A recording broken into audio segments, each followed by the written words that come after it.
To log into WeVideo, just go to WeVideo.com and you are going to log in over here with your Google.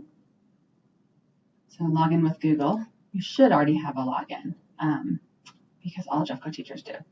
And then if you go over to your groups, I have created these groups and you should be able to see them because over here you see this too. That means you're an administrator.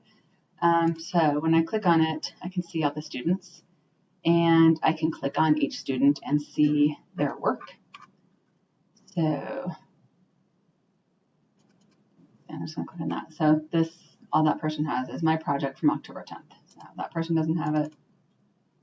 Same here, Law and Order, but that was February 5th. February 5th was the date that I had showed them, and they created a little example one. So again, October 16th, so none of these are. So that's how you can see their work. And you can also ask them who was the person who created the project itself, because they shared it with each other. So for example, I know Cassidy turned hers in.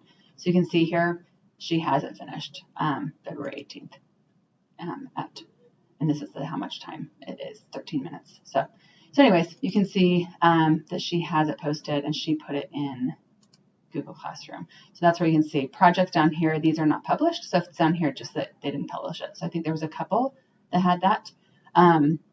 But anyways, that should be where you can find, because like I said, you are in here. So you should be able to access this group. But let me know if you can't and we'll troubleshoot. Okay, thanks.